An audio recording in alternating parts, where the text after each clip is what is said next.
A paz do Senhor Jesus, eu sou o pastor Ageu Bente, sou superintendente da Convenção Baixo Amazonas e eu sou um amigo da missão e quero fazer um convite especial para você também participar, colaborando e nos ajudando nessa grande missão. Seja um amigo da missão.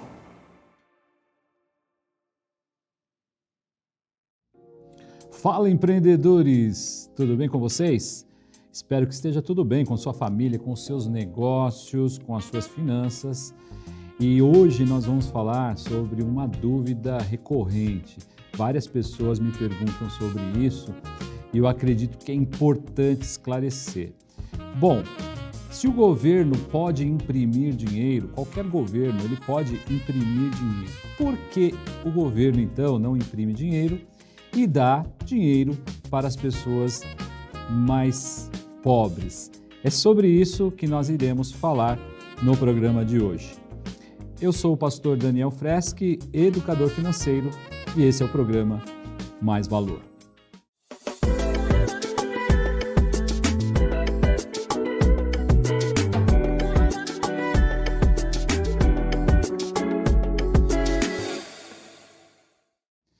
Vamos fazer uma leitura na Palavra de Deus em Eclesiastes, capítulo 11, verso 1 e verso 4. Diz assim: lança o teu pão sobre as águas, porque depois de muitos dias o acharás. Verso 4, quem somente observa o vento nunca semeará, e o que olha para as nuvens nunca cegará. Nós iremos falar sobre o dinheiro, nós iremos falar por que o governo não imprime dinheiro e dá para os pobres e assim evita a pobreza no Brasil e no mundo. Por que os governos não fazem isso? Bom, para entender como o dinheiro funciona, nós temos que ir lá há séculos atrás para entender como o dinheiro chegou até nós. Existia um tempo em que não havia dinheiro, não havia moeda, não havia papel, o dinheiro como nós conhecemos. Havia então um sistema de trocas, na qual uma pessoa produzia feijão e ela queria comer arroz, ela trocava feijão por arroz. Um pescador, ele tinha peixes, mas ele queria comer um frango. Ele trocava, então, peixes por frango. Então, era uma questão de sobrevivência e as pessoas faziam trocas. Como se chamava esse sistema? Você aprendeu certamente na escola? Escambo. Escambo. Era um sistema de trocas e não havia o dinheiro. O problema disso é que, com o passar do tempo, com a evolução do comércio, ficou difícil as negociações. Por exemplo, eu produzia feijão e queria arroz. Eu ia até um produtor de arroz para trocar, mas ele não queria feijão. Ele disse, não, eu já tenho bastante feijão, eu não quero trocar, eu quero peixe. Então eu teria que pegar o meu feijão, trocar por peixe, para depois ir lá e trocar por arroz. Era uma dificuldade muito grande. Foi aí então que começou a surgir o dinheiro. E o primeiro dinheiro que surgiu foi o dinheiro chamado dinheiro mercadoria. A mercadoria, ela era uma moeda, era tida como troca. Existiram várias na história. A mais famosa foi a moeda sal. O sal era uma moeda. Você tinha sal, você era uma pessoa abastada, porque o sal era raro, porque o sal era escasso, porque o sal era um remédio, o sal conservava os alimentos, temperava. O sal era uma iguaria cara e as pessoas então negociavam com sal. A pessoa tinha então feijão e ela trocava feijão por sal.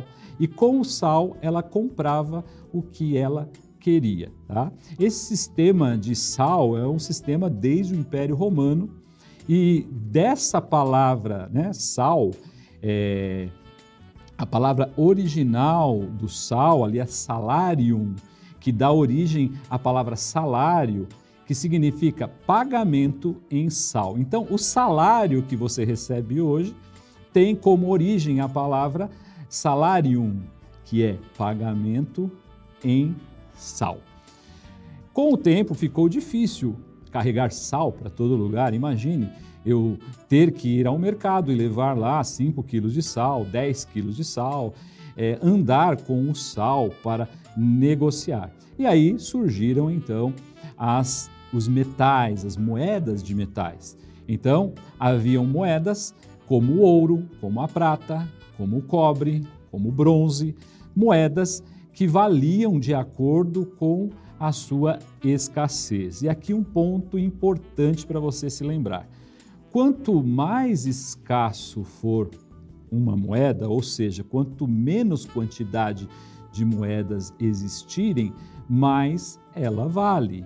Então, em algumas regiões, o ouro era mais escasso e ele valia mais. Em outras regiões, a prata era mais escassa, então ela valia mais. E as pessoas então começaram a fazer suas negociações com moedas de ouro, moedas de prata, moedas de cobre, moedas de bronze, e essas negociações aconteciam. Mas com o tempo isso também ficou difícil. Imagine você carregar muitas moedas de ouro, um peso e ainda mais o perigo de ser roubado, de perder ali as suas moedas. Foram então assim que surgiram os bancos. Os bancos surgiram como um lugar onde as pessoas deixavam suas moedas de ouro e aí elas pegavam um recibo e esse recibo então dava a garantia que ela tinha aquela quantidade de ouro.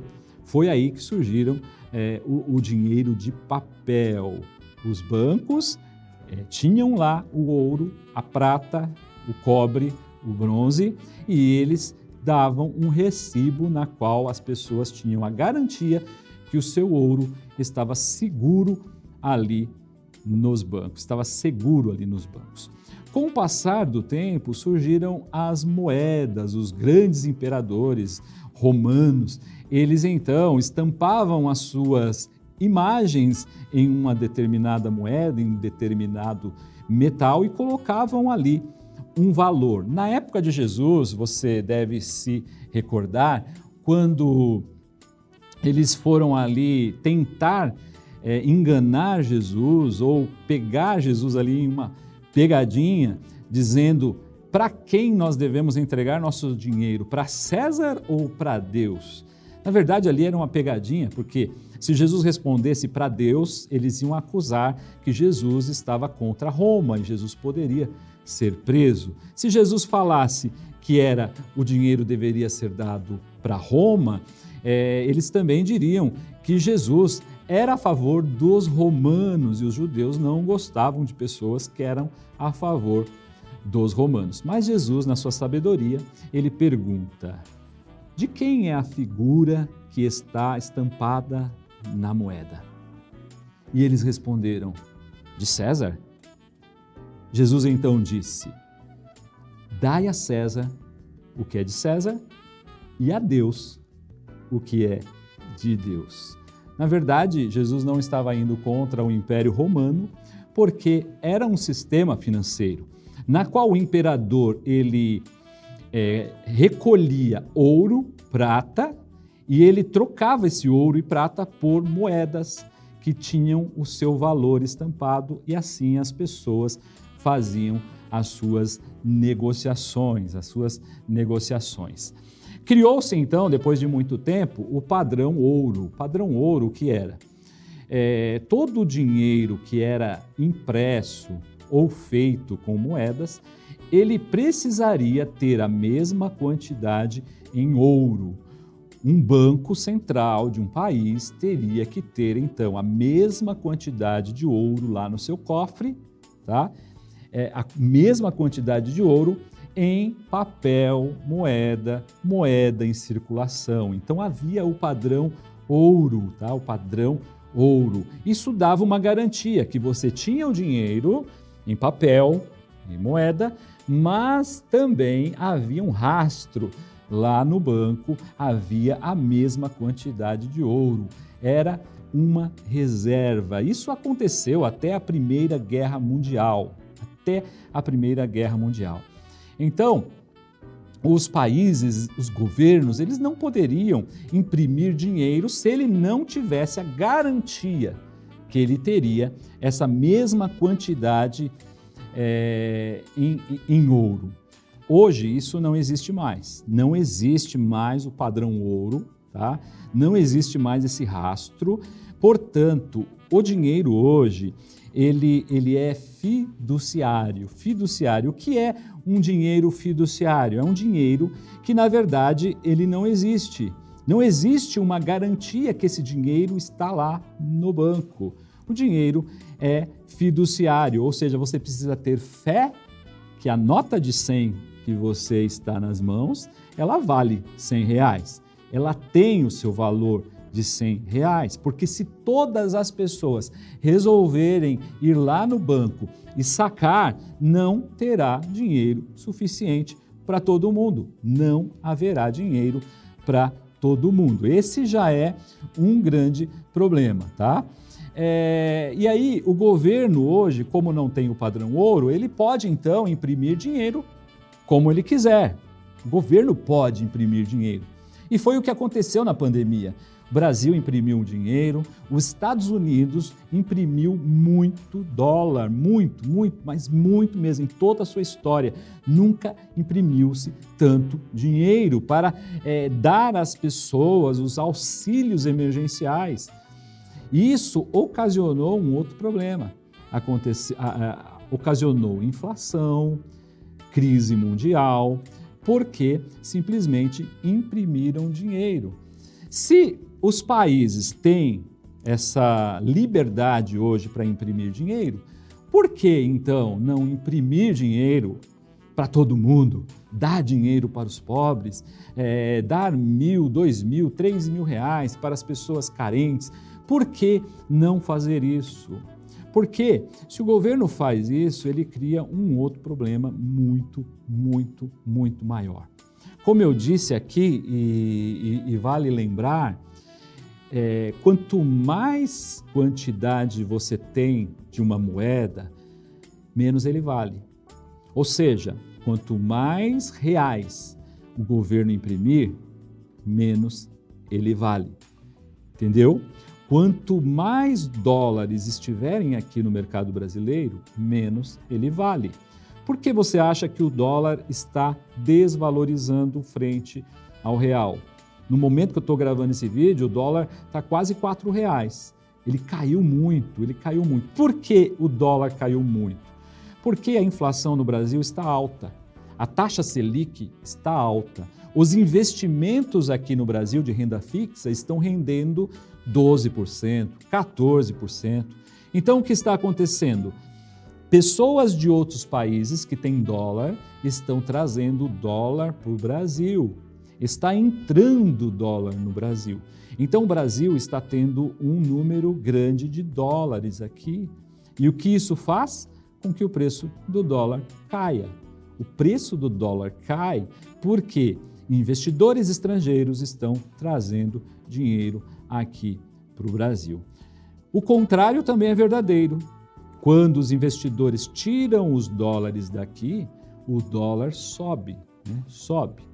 E aí você deve pensar, bom, se o dólar está caindo, as coisas estão indo bem.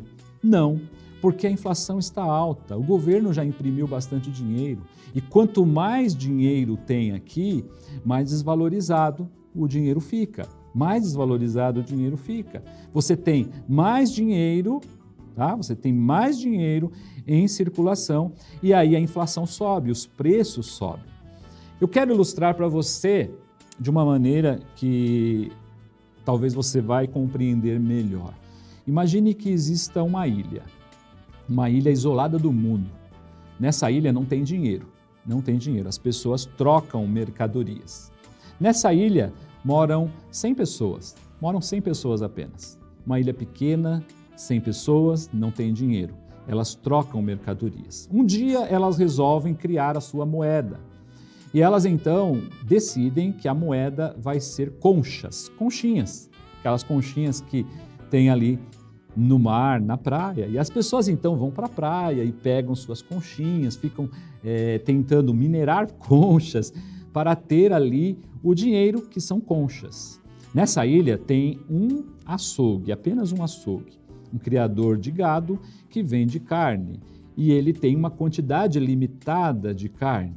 E ele então coloca o seu preço.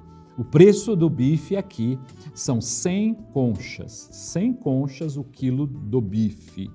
Na ilha, nem todo mundo tem tantas conchas assim e muita gente não compra carne.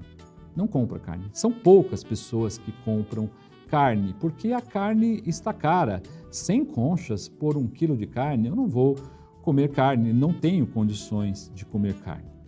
Um determinado dia, acontece uma tempestade nessa ilha. Acontece uma tempestade, o mar fica enfurecido e o mar começa a trazer conchas para a praia. No outro dia, a praia está lotada de conchas, conchas que o mar trouxe. Todo mundo corre para a praia e começa a pegar suas conchas, todo mundo está rico. Está todo mundo rico. É a mesma coisa da impressão do dinheiro. Começa a imprimir dinheiro e começa a dar para todo mundo. E aí todo mundo fica rico. Olha a solução mágica. E todo mundo agora tem conchas à vontade, muitas conchas. Alguns pegam mais, outros menos. E com o passar do tempo eles vão negociando suas conchas. Está todo mundo feliz. E aí todo mundo resolve comprar carne lá no açougue, porque agora eu posso comprar 1 quilo de carne por 100 conchas. O problema é que o dono do açougue agora tem um problema, porque ele tem uma quantidade limitada de carne e todo mundo da ilha quer carne. Então ele diz assim, agora o bife está 1.000 conchas, 2.000 conchas, 3.000 conchas. Ele vai aumentar o preço na proporção que as pessoas têm mais dinheiro. Porque agora as pessoas têm mais dinheiro, têm mais conchas e elas podem então pagar mais, porque existe pouca oferta no mercado e existem muitas pessoas querendo comprar. É a lei da oferta e da procura. Quanto mais pessoas querem comprar um produto e quanto menos produto você tem, mais caro ele é. Por exemplo, você quer comprar um iPhone, você quer comprar um iPhone 12, 13, só tem 5 iPhones para serem vendidos e tem 10 pessoas querendo comprar. Claro que quem vender vai vender pelo preço mais caro, porque tem muita procura. Tem muita gente procurando, tem mais pessoas querendo comprar do que produtos. Então, o que acontece se o governo imprimir muito dinheiro? As pessoas têm mais dinheiro, os preços vão subir. Os preços vão subir. E quem vai perder com tudo isso? Os mais pobres. Os mais pobres, porque os mais pobres, eles não têm a cultura de administrar o dinheiro. Os mais pobres têm dificuldade em lidar com o dinheiro e logo esse dinheiro que eles recebem, eles vão gastar com futilidades, eles vão investir mal, eles vão perder. E quem vai ganhar esse dinheiro? Os mais ricos. Porque quando as coisas estão ruins, a inflação está alta, os investimentos eles estão pagando bem, os mais ricos estão investindo. Enquanto os mais pobres estão gastando mais para se alimentar, para se transportar, para educação, para os médicos. Os pobres estão sempre, na história, eles estão sempre perdendo e perdendo. Então, não adianta o governo imprimir dinheiro, o governo dar alguns auxílios, tá? Claro que resolve em parte, né? Muitas pessoas foram beneficiadas com auxílio emergencial, mas já se sabia que esse auxílio emergencial viria a prejudicar o Brasil, como está acontecendo agora. Nós estamos com preço da gasolina lá nas alturas, preço tudo subindo, a carne, o arroz, o feijão, tudo subindo e o salário não acompanhando. Então, se a solução não é imprimir dinheiro, qual que é a solução? Qual que é a solução? E antes de falar da solução, eu quero dizer que para você que está esperando um milagre aí do próximo presidente, e aqui não quero fazer campanha para ninguém, E eu quero até dizer que a sua solução não vem dessas pessoas, a solução não vem do presidente da República, porque ele não vai poder fazer nada por você, ele não vai poder colocar dinheiro na sua conta, na sua mesa. Claro que uma boa administração pode melhorar as coisas no país e o país começar a crescer.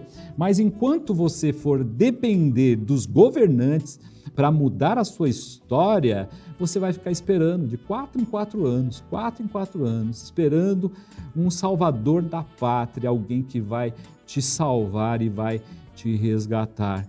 Eu posso te dizer com convicção que governo algum pode mudar sua vida.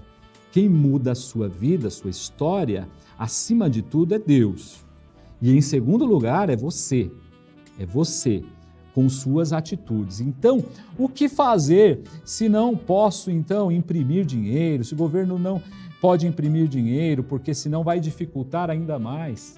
O que eu posso fazer é investir em educação. Investir em educação. Nós precisamos investir em educação, educação financeira, empreendedorismo. Nós precisamos estudar a respeito do mercado que a gente atua para fazer cada vez melhor, em menos tempo, com produtividade e fazer bem aquilo que nós fazemos, porque se nós ficarmos parados no tempo, nós vamos perder mercado, nós vamos perder muito. Há, então, uma distribuição de renda desigual. Olha só, uma pesquisa diz que 10% dos mais ricos concentra 41% da renda do país. Ou seja, apenas 10% dos mais ricos tem 40% da renda do Brasil, enquanto que 1% fica com 28% da renda do país, 1%. Então, olha só, 1% dos ricos ficam com 28% da renda. Há uma distribuição de renda muito desigual no Brasil. E eu te digo com convicção que o interesse dos mais ricos não é que o pobre fique rico. Não, porque ele quer se tornar mais rico cada vez mais. E se o pobre se tornar rico, ele vai ter que dar um pouquinho do dele para o mais pobre. Então, a solução é você estudar, é você se especializar, é você crescer e você começar a ter uma parte dessa porção que não está com você, não está com você. Programa Mais Valor, então, vem aqui hoje te incentivar a estudar, não muito, pessoal, não precisa muito esforço. 1 hora por dia, se você parar à noite ou um tempinho do dia para estudar um assunto específico que você quer se tornar um especialista, 1 hora por dia, em 1 ano, você terá 365 horas de estudo a respeito de um assunto e você com certeza vai crescer nessa área. Mas o que acontece? A maioria vai ficar no Big Brother, vai ficar assistindo Netflix, vai perder tempo com futilidades e não vai estudar, não vai crescer, não vai se desenvolver. Olha só, eu trouxe aqui pessoas que com esforço e fé fizeram diferenças. Eu conheço pessoalmente serventes de pedreiro, que se tornaram donos de construtoras. É verdade, servente de pedreiro. Por quê? Porque ele foi perguntar para os engenheiros, ele foi se especializar, ele foi fazer cursos, ele viu se tinha a possibilidade dele pegar um determinado serviço e contratar pedreiros, serventes. E hoje ele tem uma construtora, vários, pessoal, vários. Olha, com esforço e fé, um catador de latinhas chamado Geraldo Rufino, você deve conhecer ele na internet, catador de latinha, se transformou um dos maiores empreendedores do setor de reciclagem do Brasil. Outro, um vendedor de água na praia, o Rick Chester. Rick Chester, você encontra diversos vídeos dele, um dos maiores e mais bem pagos palestrantes do Brasil tem livros best-seller, um vendedor de água. Ou seja, é possível com estudo, com dedicação, com empenho, você crescer, você se desenvolver, você alcançar patamares maiores, mas depende de você. Não depende de mim, não depende do Lula, do Bolsonaro, da terceira via, da quarta via, não. Depende de você. Depende de você querer, se esforçar, acreditar, ter fé que é possível. O texto que eu li a princípio, ele fala assim, ele fala sobre investimento. Ele diz, lança o teu pão sobre as águas, porque depois de muitos dias o acharás. Aqui está falando de investimento. Lança o teu pão sobre as águas. Vai lançando pão, vai lançando pão, vai lançando pão sobre as águas. Depois de muitos dias vai encontrar o quê? Se eu jogo pão sobre as águas, ele vai afundar, ele vai apodrecer, ele vai ser levado pela correnteza. Como eu posso colher disso? Eu vou lançar sobre as águas e depois eu vou encontrar. Para a gente entender um pouco esse texto, quando você lança pão sobre as águas, os peixinhos vêm e comem o pão. E eles engordam, e eles crescem, e todo dia você lança o pão sobre as águas, e o peixe vem, ele come, ele se alimenta, ele cresce. E com o passar do tempo, você vai poder tirar do seu caixa ali peixes graúdos para serem vendidos no mercado.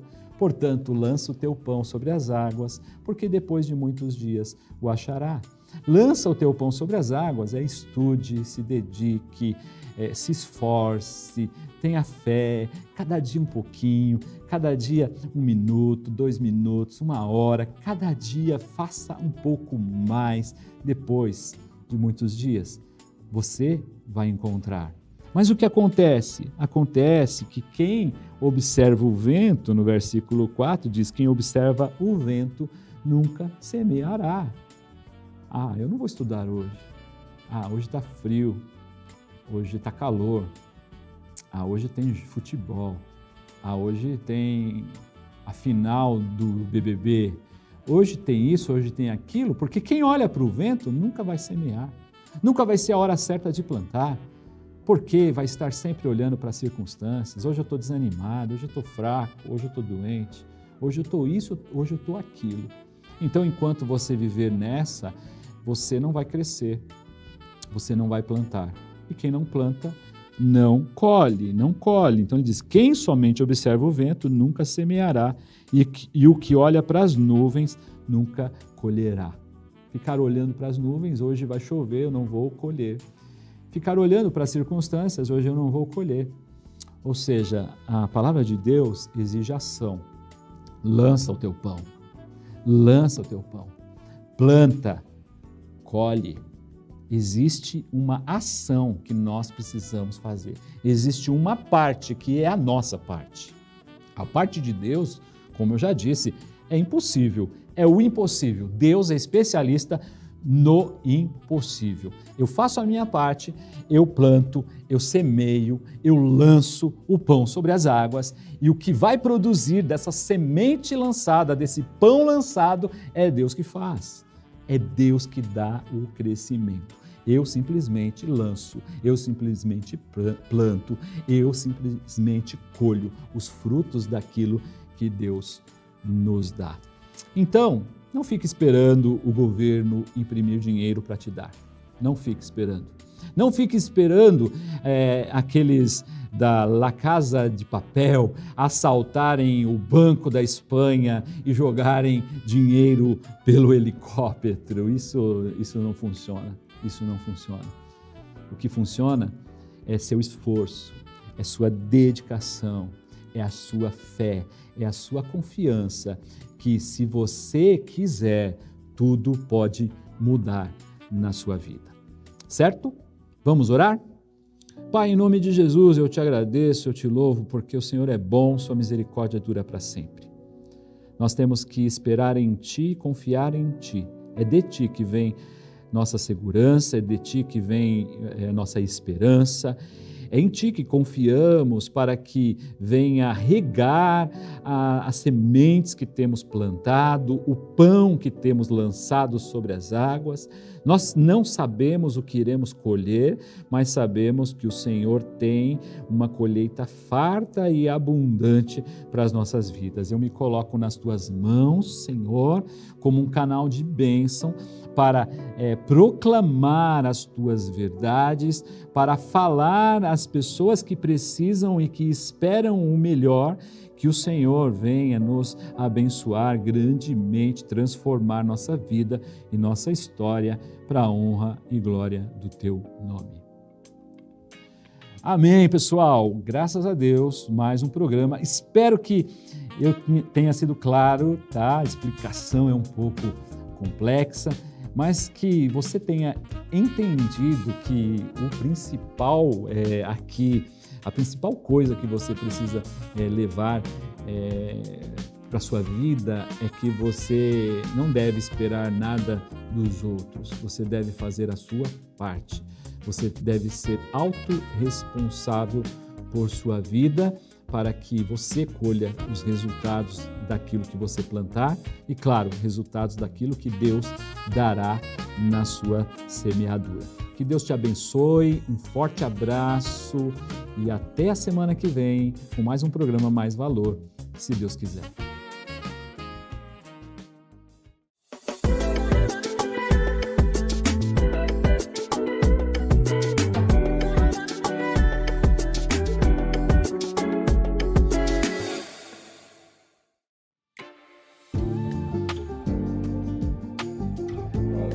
A paz do Senhor Jesus, eu sou o pastor Ageu Bente, sou superintendente da Convenção Baixo Amazonas e eu sou um amigo da missão e quero fazer um convite especial para você também participar, colaborando e nos ajudando nessa grande missão. Seja um amigo da missão.